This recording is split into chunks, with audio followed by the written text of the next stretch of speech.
നമസ്കാരം.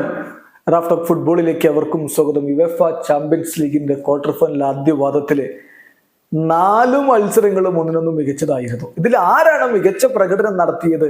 ഏത് താരമാണ് പ്ലെയർ ഓഫ് ദി വീക്കിന് അർഹൻ?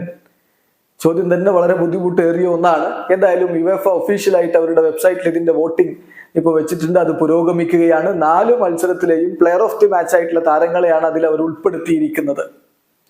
നമ്മൾ നോക്കിയാണ് ഈ 4 താരങ്ങളുടെ പ്രകടനം. ഒഡേഗാർഡ് ബയേണിനെതിരെ ആഴ്സണൽ 2-2 സമനിലയിൽ പിരിഞ്ഞ മത്സരം മികച്ച പ്രകടനം അദ്ദേഹം നടത്തി. 88% പാസിംഗ് ആക്യുറസി അദ്ദേഹത്തിന് ഉണ്ടായിരുന്നു. 12 കിലോമീറ്റർ ഡിസ്റ്റൻസ് അദ്ദേഹം അതിൽ കവർ ചെയ്തിരുന്നു. അങ്ങനെ വളരെ ഹാർഡ് വർക്കിംഗ് ആയിട്ടുള്ള ഒരു പെർഫോമൻസ് ആണ് ഒഡേഗാർഡിൽ നിന്ന് വന്നത്.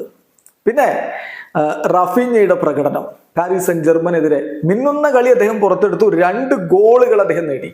6 ടോട്ടൽ അറ്റംപ്റ്റ്സ് അദ്ദേഹത്തിന്റെ വകയുണ്ടായിരുന്നു. അദ്ദേഹത്തിന്റെ മികവിൽ കൂടിയാണ് ബാഴ്സലോണ PSG പരാജയപ്പെടുത്തിയിട്ടുള്ളത്. പിന്നെ ആന്റോയിൻ ഗ്രീസ്മാന് ബൊറൂസിയ ഡോർട്ട്മുണ്ടിനെതിരെയുള്ള പെർഫോമൻസ് വളരെ മികച്ചതായിരുന്നു. 6 ചാൻസുകളാണ് അദ്ദേഹം ക്രിയേറ്റ് ചെയ്തത്.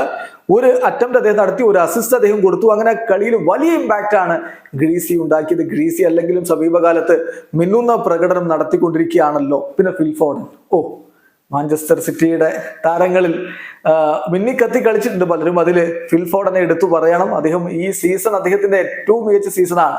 ആ രൂപത്തിലാണ് ഗോളും അസിസ്റ്റും ഒക്കെ വന്നുകൊണ്ടിരിക്കുന്നത്. 1 ഗോൾ അദ്ദേഹം നേടുകയുണ്ടായി.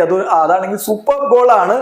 ഗോൾ ഓഫ് ദി വീക്കിലുള്ള ആ ഒരു നോമിനേഷനിലും ആ ഗോൾ ഉണ്ട് എന്ന കാര്യം ശ്രദ്ധിക്കുക. 88% പാസിംഗ് ആക്യുറസിയിൽ അദ്ദേഹം കളിച്ചു. അങ്ങനെ മനോഹരമായിട്ടുള്ള പെർഫോമൻസ് ഫിൽ ഫോഡൻ. ഇതിൽ ആരുടേതാണ് മികച്ച പ്രകടനം? നമുക്ക് എന്തായാലും യുവേഫയുടെ ഒഫീഷ്യൽ റിസൾട്ട് വരാൻ കാത്തിരിക്കാം. നിങ്ങളുടെ അഭിപ്രായം കമന്റ് ബോക്സിൽ രേഖപ്പെടുത്തി. ഇതിൽ ഒരാളെ പിക്ക് ചെയ്യുക എന്നുള്ളത് ബുദ്ധിമുട്ടാണ്. ഞാൻ പക്ഷേ ഇതിൽ പിക്ക് ചെയ്യുക തീർച്ചയായിട്ടും ആന്റോയിൻ ഗ്രീസ്മാനെ ആയിരിക്കും. വീഡിയോ അവസാനിക്കുന്നു. ഫുട്ബോൾ ലോകത്തെ കൂടുതൽ വിശേഷങ്ങളുമായി റാഫ് ടോക്സിൽ എത്താം.